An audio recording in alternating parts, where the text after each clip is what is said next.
जय हिंद, वंदे मातरम। आप सभी का ए2एम सक्सेस प्लेटफॉर्म पर स्वागत है। आप लोग जानते ही होंगे कि लघुत्तम समापवर्तक पढ़ाया जा चुका है। लघुत्तम समापवर्तक की फर्स्ट क्लास हो चुकी है। यूपी डीएलएड द्वितीय सेमेस्टर के बच्चों की जो फर्स्ट क्लास है लघुत्तम समापवर्तक की हो चुकी है। आज हम लोग दूसरी क्लास करने जा रहे हैं एचसीएफ की। किसकी? एचसीएफ का मतलब बता दे तो महत्तम समापवर्तक। ठीक है, तो जिन बच्चों या भाइयों ने जो अभी तक लघुत्तम समापवर्तक नहीं देखी है वो जाके देख लें, अन्यथा जिन बच्चों ने नहीं देखा है उनको ये महत्तम समापवर्तक समझ में नहीं आएगा। ठीक है, तो हम लोग आगे शुरू करते हैं। महत्तम समापवर्तक कहते किसे हैं? तो ध्यान दीजिएगा, महत्तम समापवर्तक उस बड़ी से बड़ी संख्या को जो प्रत्येक संख्या को पूर्णतः विभाजित करे या दी हुई संख्याओं का महत्तम समापवर्तक कहलाता है। कहने का मतलब है कि जैसे कोई संख्या है, जैसे मैं बोल दूँ 2 है, 4 है और 8 है। ठीक है, तो इसमें बोल रहा कि वह सबसे बड़ी से बड़ी संख्या, वह उस संख्या की जो बड़ी से बड़ी संख्या है, कहने का मतलब उस संख्या की जो बड़ी से बड़ी संख्या है कि तीनों को विभाजित कर दे। कहने का मतलब तीनों को काट दे। तो 2 को कितने से काट सकते हैं? 2 का अगर गुणज करेंगे 2 ही आएगा। 4 का अगर गुणज करेंगे, ध्यान दीजिएगा, 4 का गुणज करेंगे तो 2 गुणे 2 आएगा। ठीक है, और 8 का अगर गुणज बनाएंगे तो 2 गुणे 2 गुणे और 2। तो आप लोग को इसमें ये देखना है कि तीनों फैक्ट में जो तीनों फैक्ट 2, 4 और 8, तीनों फैक्ट में क्या क्या कॉमन मिल रहा है? तो एक ये 2 मिल रहा है, एक इसमें 2 मिल रहा है और एक इसमें 2 मिल रहा है। तो कितने 2 मिले? 1 2 कॉमन मिल रहा है। ठीक है, और इसके आगे कुछ अभी दिया नहीं है, इसमें दिया है तो ये इसमें मिल नहीं रहा है, ये भी नहीं मिल रहा है। ठीक है, तो कहने का मतलब है, ये कहने का मतलब है कि जैसे बता दें, जैसे ये कहने का मतलब है कि जो हम लघुत्तम समापवर्तक में जो नहीं मिल रहा था उसे भी ले लेते थे ना, जो नहीं मिल रहा था, जो कॉमन था उसे भी ले लेते थे। लेकिन महत्तम समापवर्तक में जो तीनों अंक दिए हैं, इसमें जो कॉमन होगा उसी को लेते हैं, उसी को सबसे बड़ी संख्या बोलते हैं। तो इसकी सबसे बड़ी संख्या 2 है। ठीक है, जैसे कुछ उदाहरण ले लें। जैसे मैं बोल दूं कि 3 है और 9 दे दिया और मैं 12 दे दिया। ठीक है, 3 9 12, तो 3 का गुणज निकालते हैं। जैसे देखिए 3 का गुणज कितना होगा? 3 का गुणज 3। 9 का गुणज अगर निकाला जाए तो 3 गुणे 3। ठीक है, और 12 का गुणज निकाले तो 4 गुणे 3। ठीक है, 4 गुणे 3। तो ये देखिए यहाँ पे बताइए, यहाँ पे 3 कितने कॉमन है? इसमें 3 मिल रहा है जी, इसमें 3 मिल रहा है, इसमें 3 जी, इसमें भी 3 मिल रहा है। ठीक है, तो 3 कॉमन है, इसमें 3 कॉमन है, हाँ एक 3 कॉमन है। तो कितने 3 कॉमन है? एक 3। अब यहाँ पे क्या 4, यहाँ पे 4 है तो क्या यहाँ पे 4 है? नहीं। यहाँ पे 4 है? नहीं, तो ये नहीं मिल रहा है। यहाँ पे 3 है, क्या यहाँ 3 है? नहीं। क्या यहाँ पे 3 है? नहीं।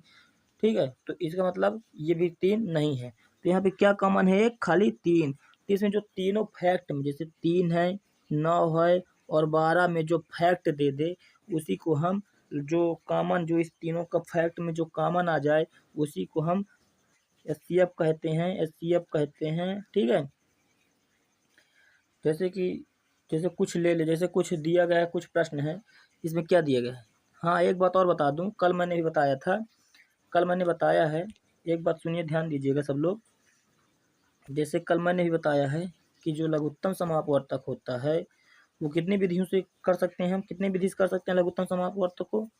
जो एलसीएम हमारा है, जो कल मैंने जो वीडियो पढ़ाया है, जो कल वीडियो बताया गया जिसमें, उसमें कितनी विधियों से बताया गया है? 2 विधियों से। कौन कौन से? गुणनखंड विधि से और भाग विधि से। ठीक है, भाग विधि द्वारा बताया गया है ना। ध्यान दीजिएगा, क्या बताया गया? एलसीएम। और आज हम लोग क्या पढ़ रहे हैं? एचसीएफ। ठीक है, तो मैंने बताया था कि गुणनखंड विधि आप लोग एग्जाम में करेंगे तो बहुत प्रश्न गलत होने के चांस होते हैं। तो आप लोग को मैंने कल बताया कि आप लोग भाग विधि का यूज करिएगा। ठीक है, किसका? भाग विधि द्वारा आप लगाइएगा एग्जाम टाइम में, आपको कम समय की भी बचत होगी। ठीक है, तो आज मैं बता दूं कि आज हम लोग एचसीएफ को बताने जा रहे हैं। तो एचसीएफ भी कितने विधि से कर सकते हैं? 2 विधि से। पहला है, इसको भी 2 विधि से। पहला है गुणनखंड विधि से और दूसरा है भाग विधि द्वारा। ठीक है, किसके भागविद द्वारा। ठीक है, तो आप लोग समझ गए होंगे किसके द्वारा, भागविद द्वारा। जैसे पहला प्रश्न हम लोग गुणनखंड विधि से करते हैं, गुणनखंड विधि से। तो कल मैंने क्या बताया था, जैसे देखिए 24 है, 24 कितना है, 24 दिया है, 24 का गुणन करेंगे तो 24 कितने बार में टूटेगा, 4 और 6 में। ठीक है, 4 और 6, तो 4 को हम लोग कितने बार में तोड़ सकते हैं, 2 गुणे 2 में। और हम 6 को कितने में, 2 गुणे 3 में। ठीक है, 40 दिया है, कितना दिया है, जैसे 40 दिया है तो हम 40 को 4 गुणे 10 में, कितने बार में, 10 में। तो 4 कितने बार में, 2 बार में, 2 गुणे 2, और 10 को 2 गुणे 5 में तोड़ सकते हैं। ठीक है, जैसे दिया आप कितना, 64 दिया है, ध्यान दीजिएगा 64 दिया है, 64 दिया है ना, कितना दिया है, 64। ठीक है, 64 दिया है, तो 64 को हम लोग 8 गुणे 8 में तोड़ सकते हैं, जी तोड़ सकते हैं। अब 8 को हम कितनी बार में तोड़ सकते हैं, 2 गुणे 2 गुणे 2 गुणे। ठीक है, और ये 8 को 2 गुणे 2 गुणे और 2 गुणे। ठीक है, 2 गुणे 2 गुणे टूट गए, कट गए ना, हम लोग फैक्ट बना लिए हैं। अब देखिए यहाँ पे ध्यान दीजिएगा, मैंने क्या बताया है, इसमें जितनी संख्याएं महत्तम समापवर्तक में क्या है, महत्तम समापवर्तक जो है इसमें जितनी संख्या कॉमन हो उसी का हम लोग गुणा करते हैं, वही हमारा उत्तर आता है। लेकिन लघुत्तम समापवर्तक में हम लोग ने क्या बताया है कि जो संख्याएं कॉमन हो उसे भी लेते हैं, अन्य जो कॉमन ना हो उसे भी लेते हैं। ठीक है, तो जैसे देखिए यहाँ पे महत्तम समापवर्तक में क्या है, जो संख्या कॉमन हो जाए। देखिए यहाँ पे 1 2 और यहाँ पे 1 भी तो है, यहाँ भी 1 2, तो इसका मतलब है कि 1 2, ठीक है, कॉमन है। यहाँ पे 1 2 और इसमें भी 1 2 और इसमें भी 1 2, तो कॉमन है। ठीक है, जैसे इसमें अभी भी यहाँ 1 2 है, यहाँ भी 1 2 है और यहाँ भी 1 2 है, तो कितने, 1 2 हो। ठीक है, यहाँ पे 3 है, ठीक है, यहाँ पे 3 है नहीं, तो ये कॉमन नहीं, इसलिए इसको नहीं लेंगे। ठीक है, ये 5 है यहाँ पे, क्या यहाँ 5 है, नहीं, क्या कॉमन है, नहीं, ये भी कॉमन नहीं है। ये 2 यहाँ है, क्या यहाँ कहीं 2 है, यहाँ पे कहीं 2 है, नहीं, तो ये भी कॉमन नहीं। क्या ये जो 2 शेष बच रहा है, क्या यहाँ कहीं कॉमन है, जी नहीं। क्या यहाँ कोई जो 2 बच रहा है, यहाँ कोई कॉमन है, जी नहीं। इसका मतलब ये भी नहीं है, ये भी नहीं है और ये भी नहीं। ठीक है, तो हमारा कॉमन कितने, 3 2 कॉमन होते, 2 दूनी 4 दूनी 8, 8 बच रहा है ना, तो 2 दूनी 4 दूनी 8, तो हमारा इसका उत्तर कितना आएगा, 8, कितना आएगा, 8। ठीक है, 8 ना। मैंने बताया कि जो संख्या इस महत्तम समापवर्तक में जो संख्या हम लोग लेते हैं, जो संख्या कॉमन हो उन्हीं को हम लोग लेते हैं। ठीक है, और महत्तम समापवर्तक में क्या है, जो संख्या कॉमन हो उसे भी, जो शेष बच जाए उसे भी ले लेते हैं। ठीक है, लघुत्तम समापवर्तक में। लेकिन जो महत्तम समापवर्तक है इसमें जो संख्या कॉमन हो उसी को खाली लेते हैं। ठीक है, जैसे कुछ भी मैं बता दूं, जैसे बोल दूं, देखिएगा यहाँ पे, जैसे बोल दूं 25 है, ठीक है, 25 है, 20 है और मैं बोल दूं 12 है। ठीक है, 12 है, तो ध्यान दीजिएगा, जैसे बोल दूं 12 है, ठीक है, तो देखिए 12 है, तो ये कितने गुणे है, 5 गुणे 5 का। ठीक है, ये कितने का है, 5 गुणे 4 का। ठीक है, और ये 3 गुणे 4 का। ध्यान दीजिएगा यहाँ पे, तो यहाँ पे 5 एक कॉमन है, क्या है, 1 5 कॉमन है, क्या है, 1 5 कॉमन यहाँ है, जी। क्या यहाँ 1 5 कॉमन है, नहीं, तो ये कॉमन नहीं। ठीक है, अब ध्यान दीजिएगा दूसरे में, यहाँ 1 5 है, क्या यहाँ 1 5 है, नहीं, यहाँ 1 5 है, जी नहीं। क्या जो यहाँ 4 है, यहाँ पे 4 है, जी नहीं। क्या जो यहाँ पे 4 है, क्या यहाँ 4 कॉमन है, जी नहीं। इसका मतलब इसका जो मासा आएगा, जो HCF आएगा, ध्यान दीजिएगा, जो यहाँ पे HCF आएगा वो कितना आएगा, यहाँ पर जो HCF आएगा 0 आएगा, क्योंकि इसमें कोई भी संख्या कॉमन नहीं है। ठीक है, तो जो कॉमन संख्या होती है उसी को हम HCF उसी में गुणा करके क्या निकालते हैं, उत्तर निकालते हैं, आंसर। ठीक है, तो यहाँ भी कोई संख्या कॉमन नहीं है, इसलिए इसका क्या होगा, 0 होगा। ये हम लोग का महत्तम समापवर्तक जो है ये सवाल गलत था। ठीक है, मैंने आप लोग को चेक करने के लिए दिया था कि आप लोग समझ पा रहे हैं कि नहीं समझ पा रहे हैं। तो आप लोग समझ गए होंगे कि जो संख्या कॉमन ना हो उसे नहीं लेते हैं, जो संख्या कॉमन हो उसी को लेते हैं। ठीक है, जैसे आप लोग तो गुणन विधि द्वारा ये आप लोग समझ गए हैं, गुणनखंड विधि द्वारा, लेकिन आप लोग कैसे तोड़ ले, जब छोटी संख्या दी गई है तो आप लोग तो आसानी से फैक्ट बनाकर तोड़ लेंगे। ठीक है, फैक्ट बनाकर तोड़ लेंगे। मान लीजिए कोई बड़ी संख्या दे दे, जैसे बड़ी संख्या दे तो आप लोग को उसमें क्या यूज करना है, भाग विधि द्वारा। ठीक है, क्या यूज करना है, भाग विधि द्वारा। जैसे ये प्रश्न है, देखिए मैं बताया था ना, जैसे बड़ी संख्या दे देंगे तो आप लोग क्या करेंगे, जैसे अब यहाँ बड़ी संख्या दे दिया है तब आप लोग को फैक्ट बनाएंगे, गुणा करेंगे, बहुत समय चला जाएगा आप लोग का पेपर एग्जाम के टाइम पे। ठीक है, तो आप जानते हैं यूपी डीएलएड द्वितीय सेमेस्टर में जो होते हैं, या तो फर्स्ट सेमेस्टर, द्वितीय सेमेस्टर, तृतीय सेमेस्टर और फोर्थ सेमेस्टर जो होते हैं, जो चतुर्थ सेमेस्टर है, उसमें क्या है आप लोग जानते हैं कि मैथ का खाली 1 ही घंटा का पेपर होता है। कितने घंटे का, 1 घंटे का होता है। ठीक है ना, तो आप लोग जानते हैं, तो हम लोग का अपना टाइम बचत करना है। आप लोग तो जानते हैं कि उसमें टाइम का कितना महामारी चलता है, आप लोग तो जानते हैं कितने खतरनाक खतरनाक सवाल भी आते हैं। ठीक है, तो जिन बच्चों ने अभी महत्तम समापवर्तक नहीं सीखा है, आप लोग को मैं आज एक ही वीडियो में सिखा दूंगा, आपको अन्य वीडियो देखने की जरूरत नहीं पड़ेगी। ठीक है, तो देखिए महत्तम समापवर्तक भाग विधि द्वारा, तो भाग विधि द्वारा हमेशा आप जब यूज करेंगे, भाग विधि द्वारा आप जब हमेशा यूज करेंगे। लघुत्तम समापवर्तक में क्या था, उसमें आप लोग ऐसे ऐसे भाग करा करते थे। ठीक है, लेकिन इसमें आप एकदम जैसे आप लोग बचपन में भाग किए करते थे उसी क्रम में आपको भाग लेकर चलना है। ठीक है, तो देखिए यहाँ पे सबसे छोटी संख्या क्या है, 156 है, तो हम लोग इसको 156 को बाहर कर लेते हैं। ठीक है, कहाँ कर लेते हैं, बाहर। ठीक है, 156 को बाहर कर लिए। अब कितना है, 221 को हम लोग ले लेते हैं, जो उससे थोड़ी सी बड़ी हो, 221 को। ठीक है, तो 221 को 156, एक कम 56 जाएगा तो 156 जाएगा ना, जाएगा, गया। अब इसको हम लोग माइनस करेंगे, तो आप लोग जानते ही हैं ये 2 है, ये 1 है, ये 6 क्या है, 6 बड़ी संख्या है, तो घट नहीं रहा, तो एक इससे एक उधार ले लेगा। आप तो जानते हैं उधार ले लिया, तो यहाँ पे क्या हो जाएगा, 11, 11 में 6 गए 5, कितना, 5। अब यहाँ पे कितना बचा है, 1, यहाँ पे क्या बता है, 1, क्या 1 ये जाएगा 5 से, नहीं, तो ये भी उधार ले लिया, कितना बचा, 11, 11 में 6 गए 5।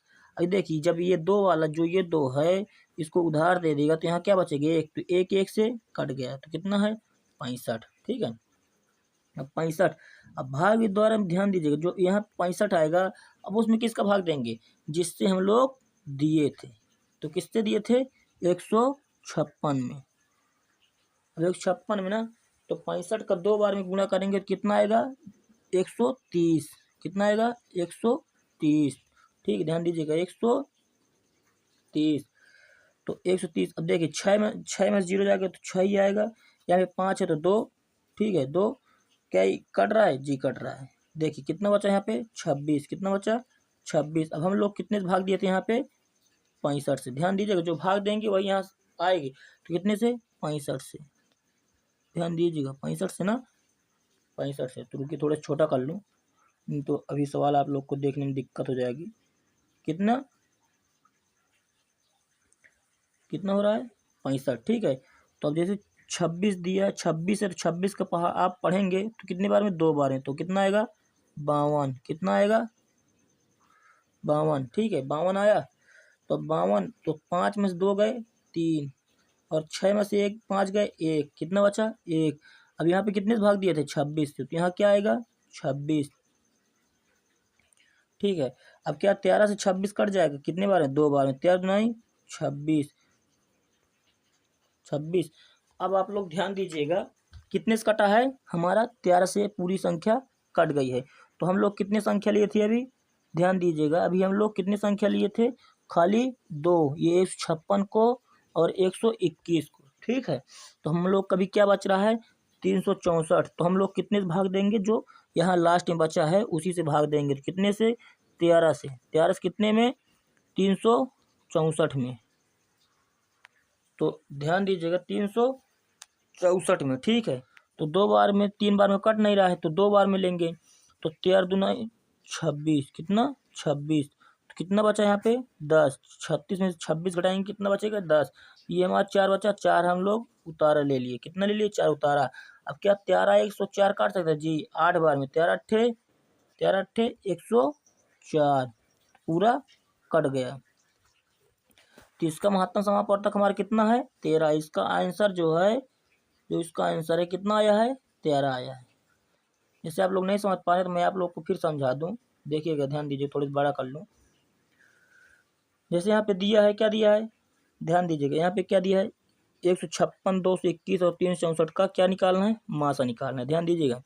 तो हम लोग पहले कितना लिए सर छोटी संख्या 156, फिर उससे थोड़ी सी बड़ी 221, ठीक है। तो 221 156 को 221 ज़्यादा ना जाए तो कितनी बार में जा रहा है एक बार में, ठीक है। तो 156 को जब 221 से घटाएंगे तो कितना बचेगा 65, ठीक है। अब ध्यान दीजिएगा यहाँ पे कितना बचा था 65। अब हम लोग यहाँ पे वो संख्या लेते हैं, यहाँ पे ये 156 है, जो शुरू पे हम लोग जो प्रथम जो स्टार्ट में हम लोग जिससे भाग देते हैं, तो कितने कितने से भाग दिए थे 156 से, 156 से भाग दिए थे। तो 65 का 156 से ज़्यादा न जाते कितने बार में 2 बार में 130, कितने बार में 130, ठीक है 130। तो घटाएंगे तो हम लोग कितना है 26। अब हम लोग यहाँ कितने भाग दिए थे 65 से, तो यहाँ क्या आ जाएगा 65, ठीक है। अब 26 से 65 से ज़्यादा ना जाए तो 52, 2 बार में 52, ठीक है। कितने बार में 2 बार में 52। तो हम लोग जब यहाँ पे जब माइनस किए थे तो कितना हम लोग का बचा था 65 में 52 गए तो कितना 13, कितना 13, ठीक है कितना 13 आएगा यहाँ पे। अब हम लोग 13, अब यहाँ कितने से भाग दिए थे हम लोग 26 से, तो यहाँ क्या आ जाएगा 26 आ जाएगा। अब 13 का भाग देंगे कि 26 से ज़्यादा ना जाए, तो ठीक है। तो 13 पढ़े कितने बार 2 बार, पूरा कट गया। अब हम लोग के पास कितना बच रहा था यहाँ ध्यान दीजिएगा, अब यहाँ पे ध्यान दीजिएगा आप लोग कि हम लोग कितने से भाग दिए थे, हम लोग कितने से भाग दिए थे एक, कितने से भाग दिए थे 156 और 221 का। अब हम लोग के पास अभी संख्या क्या बच रही थी 364, क्या बच रही थी अभी हम लोग के पास 364। तो अब हम लोग 364 यहाँ लिए हैं, 364 का भाग देंगे कितने से, जो यहाँ बचा था, जो यहाँ लास्ट में बच जाए तो कितना बचा था यहाँ भाग देने पे 13। तो 13 से यहाँ भाग देंगे, ठीक है, ये 13 से यहाँ भाग देंगे। तो 13 का पहाड़ा ऐसा पढ़िए कि जो 36 से ज़्यादा ना जाए, तो कितने बार में 2 बार में, 2 बार में कितना आया 26, ठीक है। फिर अब 26 में हमने 36 से घटाएंगे तो कितना बचेगा शेष 10। यहाँ पे हम लोग का 4 बच रहा था तो हम लोग 4 यहाँ ले लिए हैं, उतार लिए हैं, ठीक है। तो 13 का पहाड़ा ऐसा पढ़िए कि जो 104 से ज़्यादा ना जाए। तो 13 का हम लोग पढ़ेंगे तो कितने बार 8 बार में, 13 अट्ठे 104 पूरा फैक्ट कट रहा है, ठीक है। तो हम लोग का कहने का मतलब ये है कि इसका उत्तर जो जो लास्ट में जितने से कट जाए उसी को हम लोग क्या बोलते हैं महत्तम समापवर्तक। इसलिए हम लोग को कितना इसका महत्तम समापवर्तक है 13। अगर आप लोग गुणनखंड विधि से करते हैं तब भी 13 आता है, लेकिन बहुत बड़ा हो जाता है, ठीक है। जैसे एक और सवाल लेते हैं आगे, ये देखिए, इसमें आप इसको भी आप भाग भी द्वारा ही करेंगे क्योंकि इसमें भी संख्या क्या दी है बड़ी संख्या दी गई है, ठीक है। तो इसमें भी संख्या क्या दी गई हैं बड़ी संख्या दी गई हैं। तो देखिए ध्यान दीजिएगा यहाँ पे, इसको हम लोग हल करते हैं, ध्यान दीजिएगा कितना दिया है 114, 380 और 135। तो मैंने क्या बताया भाग विधि द्वारा जब आप लोग करेंगे तो जो संख्या सबसे छोटी हो उसी को हम लोग पहले लेते हैं। तो कितनी सबसे छोटी संख्या है 114, कितना है 114, फिर उससे बड़ी कितनी है 133। तो ऐसा आप लोग पढ़िए कि 114 133 से ज़्यादा ना जाए तो कितने बार में एक बार में, कितना 114। अब हम लोग माइनस करेंगे तो कितना आएगा 14, 114 में अगर 33 घटाएंगे तो कितना आएगा, कितना आएगा बताइए। तो देखिए आप लोग इस तरह निकाल लीजिए, जैसे 4 बड़ी संख्या है 3 छोटी संख्या है, तो 3 से 3 एक उधार ले लेगा तो यहाँ पे 13 हो जाएगा, यहाँ पे कितना हो जाएगा 13, 13 में 4 गए 9, कितना 9। यहाँ पे अब जो ये 3 है यहाँ पे कितना बचा 2, क्योंकि ये एक इसको उधार दे दिया गया था, तो यहाँ 2, 2 में से 1 गए 1, ये जो है ये 1 1 से कट गया, तो कितना बचा हम लोग के पास 19। मैंने बताया था ना जिस संख्या से भाग देते हैं वही संख्या यहाँ पे रख दी जाती है। तो कितना 114।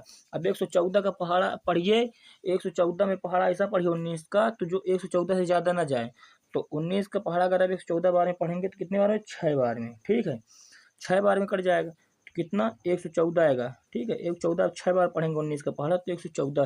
अब 114 पूरा टोटल कट गया, तो हम लोग के पास कितना बचा 19। लेकिन अभी हम लोग क्या संख्या लिए थे 114 लिए थे और 133। अब हम लोग के पास कितनी शेष संख्या बच रही है, ये अभी बच रही है 380। अब इसको भी निकाल ले रहे हैं कितने से, मैंने बताया था जो लास्ट में संख्या बच जाए उसी से फिर शेष संख्या में भाग देते हैं। ठीक है, तो 380 हमारा शेष बचा था अभी। तो देखिए 380 में कितने का, 19 का। अब ऐसा पढ़िए आप कि 19 का कि 38 से ज़्यादा ना जाए, तो कितने बार में, 2 बार में 38। ठीक है, 19 दुनाई 38 कट गया। हम लोग के पास क्या शेष बच रहा है, 0, तो यहाँ हम लोग 0 रख देंगे। ठीक है, तो कितना आया, कितना है इसका, 19। इसका महत्तम समापवर्तक कितना आया भाई, ये भी 19 से पूरा टोटल कट गया, 19 सीट कट गया। तो जो कॉमन संख्या जाए, मैंने बताया तो कितना कॉमन है, 19। इसका भी आंसर क्या है, 19। आप लोग जानते हैं उत्तर इसका 19 आएगा। ठीक है, 19 आएगा। जैसे कि एक सवाल और ले ले, जैसे मैं बताऊं, जैसे एक सवाल और ले लीजिए आप, देखते हैं इसमें दिया होगा नहीं, ये वाली अभी देखो, मैं छोटा सवाल आप लोग को समझा दूं भाग विधि द्वारा। जैसे मैं बोल दूं कि जैसे मैंने गुणनखंड विधि से वाला ही बताया था ना, आप लोग को ध्यान होगा, 2, 4 और 8 कितना बताया था, ये वाला बताया था ना अभी। देखते हैं आगे भी होगा, इसको मैंने समझाया था, कहाँ है, ये देखिए 2, 4, 8। हम लोग इसको किस विधि से किए थे, गुणनखंड विधि से। अब इसी को हम लोग भाग विधि से करते हैं। देखिए कितना आया था गुणनखंड विधि में, गुणनखंड विधि में इसका आ रहा था 2 आया था। ठीक है, 2 आया था क्योंकि 2 इसमें कॉमन था। अब इसमें भी देखते हैं, छोटा समझिए, छोटा सा पहले भाग विधि द्वारा। यहाँ पे सबसे छोटी संख्या क्या है, मैंने बताया ना, सबसे छोटी संख्या और उससे थोड़ी सी बड़ी संख्या लेते हैं। तो सबसे छोटी संख्या हमारी 2 है, फिर 4 है, तो हम लोग 2 दूनी 4, 4 कट गया, कट गया ना। अब यहाँ क्या कितने से कट रहा था, 2 से। यहाँ क्या संख्या है, पूरी 8वीं शेष बच रही है। तो मैंने बताया जो संख्या 8 शेष बच जाए उसी को फिर हम लोग उसी संख्या से भाग देते हैं जो इसमें का पूरा पूरा काट दी थी। ठीक है, तो कितना से कट रहा था, 2 से। ठीक है, कितने, सॉरी 2 से कट रहा था। तो 2 का ऐसा पढ़िए कि जो 4 से 8 से ज़्यादा ना जाए, तो 4 बार में 4 नहीं 8 कट गया। तो यहाँ पे क्या कॉमन बच रहा है, ये यहाँ 2 और यहाँ पे 2, कितना कॉमन है, 2।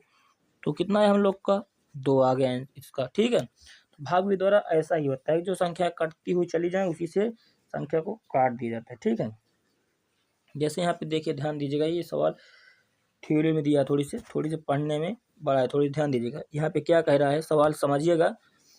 एक बगीचे में 2025 पौधे लगे हैं, प्रत्येक पंक्ति में उतने ही पौधे लगे हैं। क्या बोल रहा है, प्रत्येक पंक्ति में उतने ही पौधे लगे हैं जितनी बगीचे में कुल पंक्तियां हैं। क्या है, कुल पंक्तियां हैं। प्रत्येक पंक्ति में कुल कितने पौधे से पूछ रहा है, प्रत्येक पंक्ति में कुल कितने पंक्तियां। तो इसमें कहने का मतलब, यहाँ ध्यान दीजिए, जो यहाँ बोल रहा है, प्रत्येक पंक्ति में उतने ही पौधे हैं जितने बगीचे में कुल पंक्तियां हैं। ठीक है, प्रत्येक पंक्ति में। तो मेरा कहने का मतलब, जैसे हम लोग मान लिए यक्स पंक्ति है, क्या है, यक्स पंक्ति है, तो पौधे भी कितने होंगे, यक्स। क्यों, क्योंकि यहाँ बोल रहा है प्रत्येक पंक्ति में उतने ही पौधे हैं जितने कुल पंक्तियां हैं। तो मैंने बोला कि कुल पंक्तियां कितनी हैं, यक्स, तो पौधे भी कितने होंगे, यक्स। ठीक है, कितने पौधे होंगे, यक्स, यक्स होंगे ना। तो कुल पौधे कितने होंगे, यक्स। पंक्ति की एक्स है और पंक्ति भी एक्स है और प्रत्येक पंक्ति में पौधे भी एक्स है। ठीक है, तो जैसे पौधे भी एक्स है, क्या है, पौधे भी एक्स है। ठीक है, तो यहाँ ध्यान दीजिए, थोड़े से छोटा कर ले, पौधे भी एक्स हैं, क्या है, पौधे भी एक्स। ठीक है, तो अब जैसे मैंने बोला कि कुल, यहाँ पे कुल कितने पौधे पूछ रहा है ना, कुल कितने पौधे पूछ रहा है, तो हम लोग कुल पौधे निकालेंगे। जब कुल पौधों की संख्या निकाली जाती है, जब कुल पौधों की संख्या निकालेंगे तो यहाँ पे क्या करेंगे, यक्स गुणे यक्स कर देंगे। ठीक है, यक्स गुणे यक्स कर देंगे। तो यहाँ पे यक्स गुणे यक्स कितना आ जाएगा, यक्स स्क्वायर हो जाएगा। तो यहाँ पे देखिए यक्स स्क्वायर का मान कितना दिया था, एक बगीचे में कुल कितने पौधे हैं, 2025 कितने हैं, 2025। तो ये जो स्क्वायर लगा जब इधर आएगा तो रोड में कन्वर्ट हो जाएगा। आप लोग कितना जानते होंगे, कितने में हो जाएगा, ये रोड में हो जाएगा, 2025। ठीक है, 2025। ठीक है, अब 2025 का रूट बताइए कितना होता है, 2025 का रूट कितना होता है, आप लोग बताइए, 2025 का कितना रूट होता है, बताइए। 2025 का रूट होगा, इसका आएगा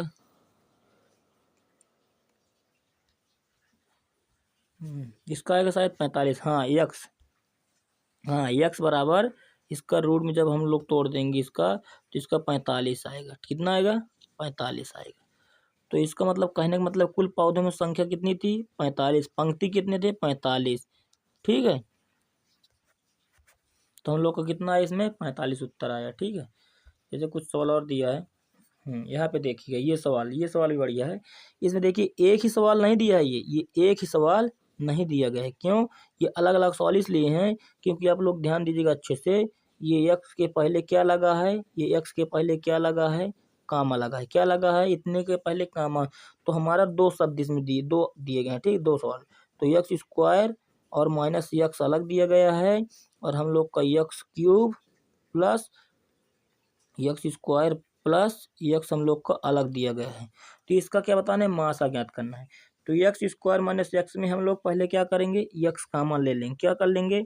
दोनों पद में है एक्स एक्स, दोनों पद में एक्स एक्स हैं।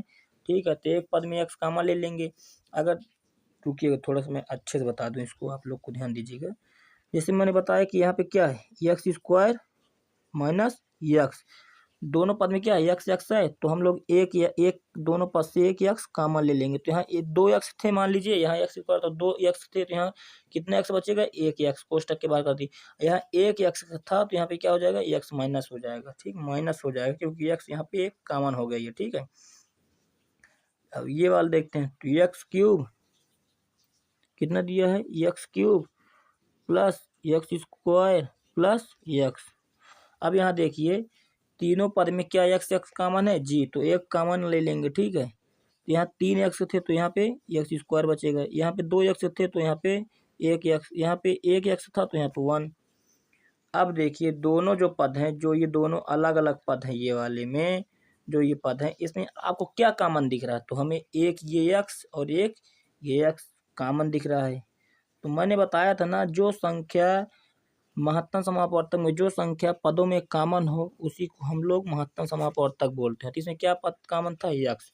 तो हम लोग का मासा कितना आएगा? एक्स।